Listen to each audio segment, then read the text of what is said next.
ॐ स्थापकाय च धर्मस्य सर्वधर्मस्वरूपिणे अवतारवरिष्ठाय रामकृष्णाय ते नमः। जननीं शारदां देवीं रामकृष्णं जगद्गुरुं पादपद्मे तयोः श्रित्वा प्रणमामि मुहुर्मुहुः। नमः श्रीयतिराजाय विवेकानन्दसूरये सच्चित्सुखस्वरूपाय स्वामिने तापहारिणे। সকলকে আমার সশ্রদ্ধ নমস্কার। আজকে আমরা আবার পুরনো সাধুদের স্মৃতি নিয়ে ফিরে এসেছি। আজকে আমরা যার সম্বন্ধে আলোচনা করব সেই মহারাজের নাম স্বামী বরানন্দজি। তার ডাকনাম ছিল গোবিন্দ মহারাজ। রামকৃষ্ণ মঠ রামকৃষ্ণ মিশনে গোবিন্দ মহারাজের নাম অনেকেই জানেন। খুব প্রেমিক সাধু বলে তিনি পরিচিত। 1965 সালে শিলং আশ্রমে জয়েন করেন। স্বামী বীরেশ্বরানন্দজি মহারাজের কাছে তার মন্ত্র দীক্ষা, আর তার কাছেই অর্থাৎ স্বামী বীরেশ্বরানন্দজি মহারাজের কাছেই 1974 সালে সন্ন্যাস দীক্ষা পান তিনি। বেলুর মঠের মঠ অফিসেও ছিলেন, সারদাপীঠে ছিলেন।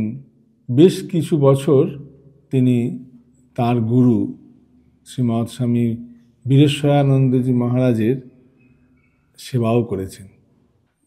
এছাড়াও তিনি পরবর্তীকালে আঁটপুর রামকৃষ্ণ মঠ আঁটপুর, যেটি প্রেমানন্দজি মহারাজের জন্মস্থান, সেখানে তিনি মহন্ত হিসেবে ছিলেন। তারপর শেষ জীবনটা বেলুর মঠেতেই রিটায়ার্ড লাইফ কাটান। তো ওনার জীবনের সবথেকে বড় দিক, একদিন প্রথমে আমার যখন দেখা হলো সেই সময়কার কথা বলি। আমি তখন বেলুর মঠে কিচেনে আছি। তো একজন সাধু এলেন, সে বেশ পালোয়ান মতো, বেশ সুন্দর, তার মাসেলস টাসেলস ভালো আছে এরকম ভাব। তো এসে বসে পড়লেন। সেকেন্ড পঙ্গতে আমরা সব খেতাম, তো উনিও সেকেন্ড পঙ্গতে এসে বসলেন, বসে খাচ্ছেন, প্রসাদ পাচ্ছেন।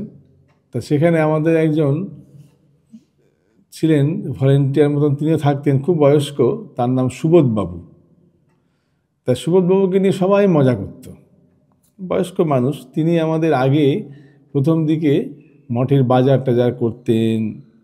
তো আমরাও দেখেছি তিনি এসে সবজি কাটতেন, সকালবেলার দিকে একটু এসে বিকেলের দিকে সন্ধ্যের দিকে সবজি কাটতেন, কখনো কোনো তালের বড়া আটো ইত্যাদি হলে তিনি করতেন।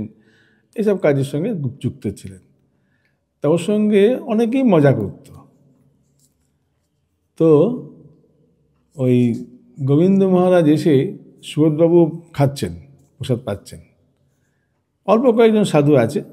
তা সুবোধবাবু ওই সাইডে বসে প্রসাদ পাচ্ছেন, গোবিন্দ মহারাজ এদিকে পাশে বসেছেন। দিয়ে বলছে, কি এই আমার তো এখানে এবার ক্যান্সার হয়ে গেছে, তো তোমরা তো বেশ ভালোই আছো, বেশ ভালোই এখানে দিব্যি খাচ্ছ দাচ্ছ ঘুমাচ্ছ, ঠাকুরের কাছে রয়েছ, আর আমার তো এখানে ক্যান্সার হয়ে গেছে। ক্যান্সার হোক আর যাই হোক, মনে করছে ক্যান্সার হয়ে গেছে বলে আমি পড়ে থাকবো? কিচ্ছু করতে পারবে না। আমার সঙ্গে সঙ্গে ওই উপরে আছে বুড়ো, উনি সঙ্গে সঙ্গে রয়েছেন, মা সঙ্গে সঙ্গে রয়েছেন, কিচ্ছু করতে পারবে না। তো এরকমভাবে ওনাকে বলছে, আর উনিও এরকম ভাব, দুজনের মধ্যে এরকম চলছে। ওদের বহু আগেতে সব একসঙ্গেই ছিলেন তো মঠে, তো সেই জন্য তো ইয়ার্কি ফাজলামি হতো। আমি শুনলাম, কিন্তু শুনে আমি ঠিক বুঝতে পারছি না যে ক্যান্সার হয়েছে না, তো এরকমভাবে বলছেন। যাই হোক, অত শত গুরুত্ব দিইনি। তারপর আমি অন্যকে জিজ্ঞেস করছি, আচ্ছা এই মহারাজ কী নাম, কোথা থেকে এসেছেন? তখন শুনলাম যে উনি আঁটপুর থেকে এসেছেন, নাম গোবিন্দ মহারাজ। এরপর যত দিন যায় তত তার সম্বন্ধে শুনি, তত তার সঙ্গে আমাদের পরিচয় হয়, দেখি। তো শুনলাম তিনি যখন মঠে ছিলেন সেই সময়তেই স্বামী আত্মস্থানন্দজি মহারাজ তখন অ্যাসিস্ট্যান্ট সেক্রেটারি রামকৃষ্ণ মিশনে আছেন। তো উনি তখন ওই পিপিটিসির ব্রহ্মচারীদের দেখতেন, নতুন যারা জয়েন করবে, নতুন যেসব সাধু হতে আসে যেসব ব্রহ্মচারীরা, তারা ওখানে থাকতো ওই পিপিটিসিতে। তা ওইটি উনি দেখাশোনা করতেন। তো মহারাজ একদিন ওই পিপিটিসি ব্রহ্মচারীদের স্বামীজির কথা বলছেন যে স্বামীজি চাইতেন যে ইস্পাতের মতন হবে স্নায়ু, লোহার মতন হবে তা পেশি, এরকম ভাব, এইরকম ভাব শরীর তৈরি করতে হবে। তা সেই সময়ে একদিন গোবিন্দ মহারাজকে দেখতে পেয়েছি। তো মহারাজ গোবিন্দ মহারাজকে ডেকেছেন, ডেকে বলছে এই দেখ এইরকম ভাব চেহারা করতে হবে।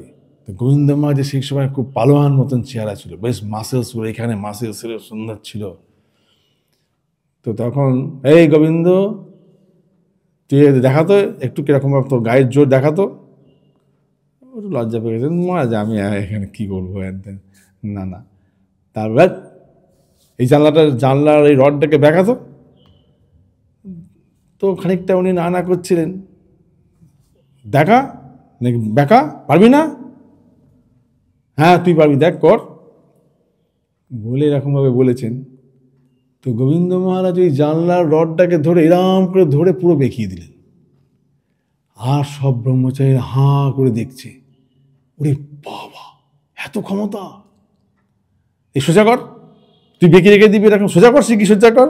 আবার সোজা করতে বলেছেন, তো আবার উনি সঙ্গে সঙ্গে টেনে সোজা করে দিচ্ছেন। তো এইরকম ছিল তার গায়ের ক্ষমতা, এরম মাসেলস ম্যান ছিলেন। খুব লম্বা নয়, শরীরটা ছিল বেটে, কিন্তু অসাধারণ ক্ষমতা ছিল, মাসেলসের জোর ছিল। যেমন ছিল শরীরের ক্ষমতা, তেমন ছিল মনের ক্ষমতা। অদ্ভুত তার মনের ক্ষমতা। কখনো কোনো জিনিসটা পারবো না, হবে না, এই কথা তার মুখ দিয়ে বেরোতো না। কি সাংঘাতিক ছিল তার মনের জোর। তিনি তো প্রভু মহারাজের সেবক ছিলেন কিছুদিন, বেশ কিছু বছরই ছিলেন। তো যেহেতু প্রভু মহারাজের সেবক ছিলেন এবং শিলংয়ে জয়েনিং, সেই জন্য স্বামী প্রমেয়ানন্দজি মহারাজের সঙ্গে তার খুব ভালোই যোগাযোগ ছিল। প্রমেয়ানন্দজি মহারাজেরও শিলংয়ে জয়েনিং, আর উনিও প্রভু মহারাজের সেক্রেটারি ছিলেন। তার জন্যে দুজনের মধ্যে খুব ভালো সম্পর্ক ছিল। তো এসে গোবিন্দ মহারাজ এলেন প্রমেয়ানন্দজি মহারাজের কাছে। এসে প্রমেয়ানন্দজিকে বললেন, রামগোপাল মহারাজ আর কি যার ডাক নাম।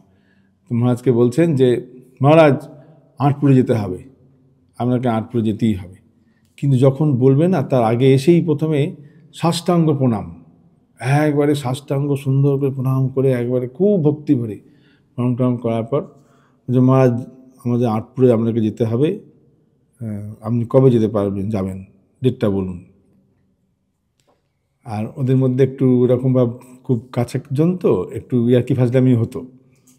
তখন প্রমেয়ানন্দজি বলছেন, তোমার ওখানে গিয়ে কী করবো, তোমার তো আরও অনেক সাধু আছে, নিয়ে যাও না, আমরা গিয়ে কী করবো, তুমি কি ওখানে তোমার করেছো, মন্দিরকে কি কাছে নিয়ে আসতে পেরেছো? তখন বলছে, আপনি আশীর্বাদ করুন, আপনার আশীর্বাদ করলেই হবে। তো এরকমভাবে ওদের মধ্যে একটু এরকম ইয়ার্কি ফাজলামি হচ্ছে। মানে কি, আঁটপুর আশ্রমে যেখানেতে মহারাজের বাড়ি ছিল, ওখানে বাবুরাম মহারাজের জন্মস্থান, তো এটি আশ্রম হয়েছে। তো ওই বাড়িটা একটা আলাদা, মন্দিরটা যেখানে জন্ম হয়েছিল ওদেরই একটা প্রপার্টিস ছিল, সেইখানেতে মন্দির। ওখান থেকে ঘুরে রাস্তা দিয়ে বেরিয়ে আবার অনেকটা দূরে গিয়ে যেতে হতো মন্দির। সেই জন্য মঠ বাড়ি একটা জায়গায়, আর ঠাকুর বাড়ি আর একটা জায়গায়, আবার ওদিকে আর একটা জায়গাতে তিনি ডিসপেন্সারি বাড়িতে এইসব করেছিলেন। কারোর সঙ্গে কারোর যোগাযোগ নেই, অনেকটা দূরে দূরে। তো সেই জন্য খুবই অসুবিধা হতো মন্দির যাওয়াটা ইত্যাদি। তো এখানে মহারাজা বলেছেন, দেখো তুমি একটা ব্যবস্থা করো যাতে কি না এই মঠ বাড়ি থেকে সহজে মন্দির যাওয়া যায়। মহারাজ অনেক চেষ্টা করছিলেন, তখনও হয়নি। তো সেই জন্য প্রমেয়ানন্দজি বলছেন, তুমি কি সেই কোনো ব্যবস্থা কিছু করেছো যে আমাকে ডাকছো, যাব? তুমি আগে ব্যবস্থা করো, তারপর যাব। এইরকম বা বিভিন্ন রকমের ওদের মধ্যে হতো। তারপরে আমাকে বলছেন, মহারাজ চলে গেছেন, তারপর আমাকে বলছে এই গোবিন্দ বলেছে মানে ওখানে যেতেই হবে, ও ছাড়বে না, ওখান থেকে কিছুতেই এদিক ওদিক করা যাবে না, গোবিন্দকে করা যাবে না, ও তো জানি আমি, ও একবার বলেছে মানে ও ওখানে আগে ছাড়বে না, তুমি একটা ডেট ঠিক করে রাখো যাতে ওরকমভাবে ওদিকে যেতে হয়, তো আমি দেখি, হ্যাঁ ডেট ঠিক করে রাখো ডেট। তো এরকম ছিল, একবার উনি বলেছেন মানে ও নিয়ে না নিয়ে যাবেনই না, একবারে পড়েই থাকবেন পায়ের কাছে। কত ছোট হতে পারেন সেটাও দেখার মতন। ব্রহ্মচারী হয়তো বা অনেক জুনিয়র সাধু হয়তো তাকে গিয়ে সঙ্গে সঙ্গে গিয়ে প্রণাম করে ফেলবে, যদি প্রয়োজন হয় তাকে প্রণামও করে ফেলবেন, মানে এত নিজের কোনো অহংকার নেই, এত ছোট হতে পারেন। আবার যখন কোনো কিছু ধরবেন তো সেটিকে না করে ছাড়বেন না, কি জোর মনের, সাংঘাতিক জোর। স্বামীজিকে আমরা স্বামীজির কথা এমনি বইয়ে পড়ি, কিন্তু এইরকমভাবে স্বামীজির কথা এই আমার জীবনে প্রতিফলিত করেছেন, এরকম ভাব দেখা সত্যি সবসময় পাওয়া যায় না। তো ওই গোবিন্দ মহারাজের সত্যি সত্যিই ওরাল ক্যান্সার হলো। তার ওরাল ক্যান্সার হলো, এখান থেকে চোয়ালটা অর্ধেক কেটে বাদ দিতে হলো, দিয়ে এখানের সঙ্গে এরকম করে ঝুলে এখান থেকে বেঁধে এরকম রাখা থাকতো, এখান দিয়ে মাঝে মাঝে রস টস পড়ছে, অপারেশন হয়েছে, সেই নিয়েই তার চলছে কাজ কারবার, কখনো শুয়ে আছে বিছানায় এমন দেখা যায়নি। এত মানে ক্যান্সারের, আমরা তো শুনেছি ক্যান্সারের কেমন যন্ত্রণা হয়, একটা অপারেশন হয়েছে, কোনো এই নেই, ভুরুক্ষেপই নেই, তোয়াক্কাই করে না, সেই নিয়েই সে চললো কি মামলার দিন আছে সেখানে যেতে হবে, বা কোথায় কোনো একটা কাজে ভক্তের কাছে যেতে হবে, তিনি কিছু হয়তো ডোনেশন করবেন, তো সেই বাড়িতে তাকে গিয়ে নিয়ে আসতে হবে, তো সেই চললেন। মানে এই আঁটপুরের আশ্রমটাকে ঠিক করে তৈরি করার জন্য তিনি ওই রকম ভাব কি অমানসিক পরিশ্রম করেছেন, করে করে এই মঠবাড়ির সঙ্গে মন্দিরের একটা সহজ যোগাযোগ করেছিলেন। পুরো ওখানকার জায়গা, পুরো জায়গা কিনে সে দিতে চায় না, এ দেয় তো ও দেয় না, ও দেয় তো এ দেয় না, এরকম বিভিন্ন রকম থাকে তো গ্রামের দিকে ব্যাপার। তো তারপরে সমস্ত জায়গাটা কিনে নিয়ে তিনি তৈরি করেছেন, করে নিয়ে গেছেন মহারাজকে। প্রমেয়ানন্দজি গেছেন, প্রভানন্দজি তিনিও গেছেন। তারপর গিয়ে বলছেন, গোবিন্দ তো তোমার রাজত্ব কতটা হয়েছে দেখি, আমাদের দেখাবে চলো। তো উনি নিয়ে গিয়ে দেখাচ্ছেন, এই একটা বাড়িতে ঢোকালেন, মহারাজ এই বাড়িটাও আমরা কিনেছি, এখানে একটা গেস্ট হাউস করবো ভাবছি। আরেকটা বাড়িতে নিয়ে গেলেন, মহারাজ এই বাড়িটাও আমরা কিনেছি, এখানটাতে অফিস করবো ভাবছি। আরেকটা বাড়িতে নিয়ে গেলেন, মহারাজ এখানে একটা কিনেছি কিন্তু এটা কী করবো এখনো ভাবিনি, দেখি। আবার দিয়ে নিয়ে মন্দির থেকে গিয়ে মন্দিরে যাওয়ার রাস্তা, এখান দিয়ে রাস্তা হবে মহারাজ, এখান দিয়ে সোজা রাস্তা গিয়ে মন্দির যাওয়া যাবে। এই বাড়িটা আমাদের হয়েছে, এটা আমাদের ডিসপেন্সারি, এখানটাতে আমাদের কোচিং সেন্টার। দিয়ে তারপর বলছে, সে কি করেছো কি তুমি কি সারা আঁটপুর গ্রামটাকে কিনে নিয়েছো নাকি? এবার কি শুধু তোমরাই থাকবে, সব লোককে বাড়ি অন্য জায়গায় পাঠিয়ে দেবে? এরকম করলে কি করে হবে? তুমি এক কাজ করো, এত দরকার নেই, তোমার যেটুকুনি কাজের জন্য প্রয়োজন সেইটুকু রেখে বাকিগুলো সব তুমি করে দাও, ছেড়ে দাও। তাহলে হ্যাঁ মহারাজ, আসল কথা আমাদের করতে হয়েছিল ওই জায়গাটাকে পাওয়ার জন্য, হ্যান ত্যান ইত্যাদি ইত্যাদি করে তিনি সুন্দর ব্যবস্থা করলেন, করে আঁটপুরেতে একটা বেশ পরিষ্কার সুন্দর একটা মঠ বাড়ি, ডিসপেন্সারি, অফিস বাড়ি, মন্দির সবটা গুছিয়ে রাখলেন। তো এই সব যখন করতেন, কি অমানসিক পরিশ্রমী না করেছেন, এই পুরো কাজের সময়টুকুনি তার এই ওরাল ক্যান্সারের ওই রকম কষ্ট সব কিছু নিয়েই করেছেন। আর দেখতাম দুপুরবেলাতে একটা বেঞ্চের মধ্যে শুয়ে আছে, ঘরে গিয়ে বিছানার মধ্যেও কোনো শুতে দেখলাম না দুপুরবেলা, দিনের বেলা। আর কেউ যখন যেত, কোনো ভক্তরা আসতেন বা সাধুরা আসতেন, তাদের ঘরে দাঁড়িয়ে থেকে খাওয়াবেন, নিজে সে পুকুর থেকে মাছ ধরে নিয়ে আসা, এখান থেকে এটা সেটা করে তাদের ঘরে প্রত্যেককে নিজে আবার এমন এত যত্ন খাতির করতেন যে একবার যদি কোনো ভক্ত তার কাছে গেছেন তো আবার তার যেতে ইচ্ছা করবে, এবং প্রায় প্রত্যেক বছরই বা কেউ কেউ কয়েক মাস বাদে বাদেই সেখানে যেতেন। আর নিজে গিয়ে বলতেন, কি আমাদের এখানে অনেকদিন আসা হয়নি, কবে আসবেন, কবে চলুন যেতে হবে, অমুক দিনকে আসুন, এমন করে জোর করে। তো এই সাধু দেখেছি, এই সাধুর মধ্যে যে কীরকম ভাব গুণ, যেমন ভাব তার দৈহিক শক্তি, নিজে কাজ করতে পারতেন, কেউ ওটা করলো না নিজেই সঙ্গে সঙ্গে ঝাঁটা নিয়ে ঝাঁট দিতে শুরু করে দিলেন, ঝাঁট ফাঁট দিয়ে পরিষ্কার পরিচ্ছন্ন করে দিলেন, কোনো অপেক্ষা রাখে না, কে করলো কি না করলো কোনো অপেক্ষাই রাখে না, সঙ্গে সঙ্গে নিজেই করতে শুরু করে দিলেন।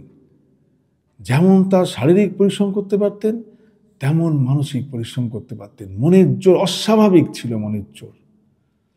সবাই ওই জন্য তখন বড়রা বলতেন যে এই গোবিন্দর পাল্লায় পড়েছ তো, ওখান থেকে নিস্তার নেই, ও করিয়েই ছাড়বে। মানে এত তার টেনাসিটি ছিল, কি ধৈর্য। বলে দিয়েছেন যখন প্রথম ওনার পোস্টিং হয় আটপুরে, তো তখন বলছে, মহারাজ আমাকে এরকমভাবে একটা মন্ত্র করে দিলেন, আমি কি করে কি করব কিচ্ছু জানি না, আমি শুধু সেবা করতে পারি, তো এইরকম বা আমি এখন আশ্রমে গিয়ে কী করব। তখন মহারাজ বলেছেন যে তুমি তো সেবাই করবে, আশ্রমে গিয়ে তোমার আর কাজ কি, তিনটে সেবা। ঠাকুর আছেন, ঠাকুরের সেবা করবে, সাধুরা যারা থাকবে বা যাবে তাদের সাধু সেবা করবে, ভক্তরা যারা আসবে তাদের ভক্ত সেবা করবে, এই তো তোমার আশ্রম সেবা, তো সেবাই তো শুধু করবে। তো এই সারাটা জীবন তিনি সত্যি সত্যিই সেবা করে গেছেন। একবার যার সঙ্গে দেখা হয়েছে সঙ্গে সঙ্গে তার খবর নেওয়া, তাকে বিভিন্ন সব তার ভালো মন্দ জিজ্ঞাসা করা, যেটুকু যদি কিছু সাহায্য করতে পারা যায় তাকে হেল্প করা, অদ্ভুত রকমের। শুধুমাত্র তাই নয়, একবার আমাদের স্বামী প্রমেয়ানন্দজি মহারাজকে নিয়ে গেছেন, আমিও গেছি মহারাজের সঙ্গে। অনুষ্ঠানের মধ্যে দেখছি প্রায় 40টা মতো বোধ হয় হুইল চেয়ার নিয়ে জোগাড় করেছেন, করে সব কি না এরকম গ্রামের পাশাপাশি বা কাছাকাছি যারা সব আছেন এরকম হ্যান্ডিক্যাপ্ট সবাইকে হুইল চেয়ার দান করতে। কোথায় কাপড় প্রদান, কাপড় বা ব্ল্যাঙ্কেটস এসবগুলো দেওয়া থাকতোই, বিভিন্ন রকমভাবে কাকে কিভাবে হেল্প করা যায়। প্রত্যেকটা মানুষ তারা নিজের মতন করে আশ্রমে আসতো আর ভালোবাসত, আর গোবিন্দ মহারাজকেও খুব ভালোবাসত, সেবা করতে চাইতো। আর মহারাজ কারোর সেবা নিতে চাইতেন না, তিনি সবসময় নিজে করতেন, পারলে অন্যের একটুখানি করে দিতেন। আপনাদের হয়তো কোনো সময় গেছি, আমরা হয়তো মহারাজ আমাকে এটা দিন, আমি কাপড়টা আমি শুকুতে দিয়ে দিই, না না না না না না বলে আমাকে সঙ্গে সঙ্গে সরিয়ে দিয়ে নিজে কাপড়টা শুকুতে দিতেন, দিয়ে আবার আমার কাপড়টা কোথায় যে খুঁজে নিজে শুকুতে দিতে যাচ্ছেন, মানে এইরকম ভাব। আমি কোথায় একদম ছোট্ট ছেলে তখন, ব্রহ্মচারী মানুষ, তো এইরকম ভাব। তো অদ্ভুত এক সাধু, এইরকম ভাব মানুষ। তিনি যখন আরোগ্য ভবনে ছিলেন তখনও পর্যন্ত ওই হুইল চেয়ারে করে গিয়ে ঘুরতেন, ঠাকুর মন্দির, মায়ের মন্দির, স্বামীজি মন্দির প্রণাম কোনোদিন বাদ যাবে না। এত কষ্ট, এত কাজের চাপ, তো প্রত্যেক দিন ঠিক ভোরবেলা উঠে, এই মঠ বাড়ি থেকে মন্দির বাড়ি এতটা দূর, তবুও তিনি প্রত্যেক দিন ঠিক 4টের সময় গিয়ে মঙ্গল আরতিতে জয়েন করতেন। মঙ্গল আরতি থেকে বেশ খানিকক্ষণ জপ ধ্যান করে আবার এটা ওটা দেখে আবার মঠে ফিরে আসতেন। ঠিক তেমন ভাব আবার সন্ধেবেলাতেও তাই, সন্ধ্যা আরতি। রুটিনের কিন্তু কোনো রকম ভাব বিকৃত দেখতে পাওয়া যেত না। এমনকি যখন আরোগ্য ভবনে ছিলেন তখনও পর্যন্ত ওই নিজে তো তখন হাঁটতে পারতেন না, তো ওই হুইল চেয়ারে করে সকালবেলা হলেই ব্রেকফাস্ট, হয়তো কোনো সময় ব্রেকফাস্ট করে, তারপর সমস্ত মন্দিরে প্রণাম আদি করে মহারাজদের যাদের প্রফেসর মহারাজ, ভাইস প্রেসিডেন্ট মহারাজ থাকলে তাদের সঙ্গে দেখা করতেন, প্রণাম করতেন, করে এসে আবার ঘরে ঢুকতেন। তো এরকম ছিল যেমন ভাব এই সাধু জীবন, এত সুন্দর জীবনযাপন। যারা গোবিন্দ মহারাজের নাম একবার শোনে সঙ্গে সঙ্গে স্মৃতির মধ্যে ভেসে উঠবে হাজার হাজার তার কথা, এত প্রেম। তাকে বলতাম, যখন জিজ্ঞেস করা হতো কেউ যে মহারাজ আপনি এত কেন করতে যান, তো আমরা তো নেবো, নিয়ে তো খাবো, এসেছি যখন, কোনো অসুবিধা কী আছে, আপনি কেন এত সব কিছুতে? দেখো, বাবুরাম মহারাজের জায়গা, আটপুর তো বাবুরাম মহারাজের জন্মস্থান, তাই বলছেন এই আটপুর হলো বাবুরাম মহারাজের জায়গা। বাবুরাম মহারাজ কেমন মানুষ ছিলেন, তার প্রেমে সবাই আটকে থাকতো। আমরা তত করতে পারছি কোথায়, আমরা তো অত করতে পারি না। তবু একটু যদি মহারাজ আমাদেরকে দিয়ে যতটুকু করাচ্ছেন সেইটুকুনি হচ্ছে। অগাধ শ্রদ্ধা ছিল তাই বাবুরাম মহারাজের প্রতি। আর তিনি বলতেন যে আমার সেবা করতে চাই, ওই জন্য বাবুরাম মহারাজ এখানে নিয়ে এসে আমার সেবার অধিকার, সেবা করার জন্য এই ব্যবস্থা করেছেন। তো এইরকম ছিলেন মানুষটি। শেষ পর্যন্ত 14ই নভেম্বর 2019 সালে তিনি সকাল 7:20 এই মর্তধাম ছেড়ে শ্রী শ্রী রামকৃষ্ণের সঙ্গে মিলিত হন। আরও অনেক কথা আছে মনের মধ্যে পড়ে, সবসময় একসঙ্গে তো আসে না। তো অদ্ভুত এই মানুষ, এদের কথা ভাবলে নিজেদের জীবন সম্বন্ধে, নিজেদের জীবনকে কিভাবে এরকম তৈরি করা যায় বা কিভাবে আমরা এরকম এগোতে পারি দেখে বোঝা যায়। আজ এই পর্যন্ত। ওম শান্তি শান্তি শান্তি। হরি ওম তৎসৎ। শ্রীরামকৃষ্ণার্পণমস্তু।